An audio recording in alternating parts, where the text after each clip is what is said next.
Hello friends, RJ creation ચેનલમાં તમારા સૌનું હાર્દિક સ્વાગત છે.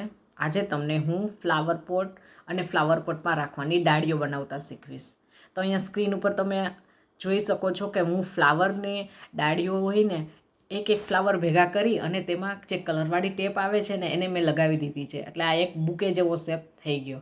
હવે આવી બધી જ કલરના ફૂલને ભેગા કરી ટેપ લગાવી દીધેલી છે અને પછી આ બધા જ ફૂલોને એક સાથે જોઈન્ટ કરી દીધેલા છે અને એક મોટો બુકે બન્યો હોય ને તેવો જે છે આકાર બનીને તૈયાર કરવાનો છે આપણે, જેથી કરી અને આપણે છે ને એ કોઈ પણ મોટા કુંજામાં આસાનીથી રાખી શકીએ.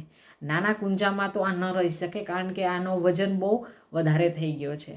આ જે ફૂલ છે ને એ મેં મેરેજના ડેકોરેશન પછી વધેલા હતા ને એમાંથી બનાવેલા છે. જો તમારે પણ આવા કોઈ પણ ડેકોરેશનમાંથી ફૂલો બચ્યા હોય તો તમે આવી રીતના એને એક હારે જોઈન્ટ કરી અને રાખી શકો છો. હવે આપણે ફ્લાવર પોટ બનાવીશું. આ ફ્લાવર પોટ બનાવવા માટે મેં જે બોટલ યુઝ કરી છે ને તે આપણે વાસણ ધોવાના લિક્વિડની છે. એમાં જે પહેલાં હેન્ડલ હોય એ કટરથી કટ કરી લીધું. હવે અહીંયા જે લેબલ મારેલું હોય છે ને લિક્વિડનું, ત્યાં ઘણું ઘસવા છતાં પણ એ વ્હાઈટ લેબલ નહોતું જાતું.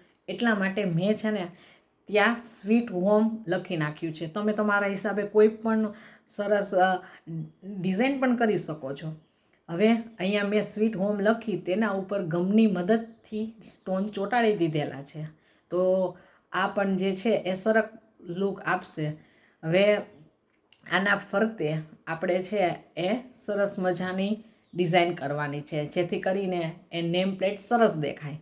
તો અહીંયા મેં ઊન છે એની મદદથી આ સરસ મજાનું બોર્ડ જેવો ડિઝાઇન તૈયાર કરી છે. તમે તમારા હિસાબે કોઈ પણ ચીજ વસ્તુ ત્યાં લગાવી શકો છો. દોરી છે કે પછી લેસ છે, ઊન છે. મેં તો અહીંયા ઊનની ચોટલી બનાવીને લગાવેલી છે. હવે ઉપરના ભાગે પણ એ ઊન લગાવી દીધેલી છે અને હવે જે આ બોટલ ઉપર અહીંયા ત્રિકોણ બનેલા છે, એ પછી લાઈનું બનેલી છે, એમાં જ મેં ડેકોરેશન કરી લીધેલું છે આ લેસની મદદથી. તમે જોઈ શકો છો કે આ ઇઝીલી બની જાય છે, કારણ કે તેમાં આપણે કંઈ કરવાનું નથી હોતું. એ ડિઝાઇનમાં જ આપણે ચોંટાડી દેવાનું છે, બરાબર. હવે અહીંયા જે ભાગ બચેલો છે ને ડિઝાઇન લેસની કર્યા પછી, તે બધી જ જગ્યાએ હું કલર કરી દઈશ. આ વોટર કલરનો જ મેં યુઝ કર્યો છે. અહીંયા ગ્રીન અને રેડ કલરથી હું છે એ આખી બોટલને રંગી દઈશ. અને અહીંયા જે આપણે નેમ પ્લેટ બનાવી હતી ને એ વ્હાઈટ રંગથી કરેલી છે. તો આપણો ફ્લાવર પોટ બનીને રેડી થઈ ગયો છે. એકદમ વેસ્ટેડ વસ્તુઓમાંથી બનાવેલો છે. આશા છે કે આ તમને પસંદ આવે.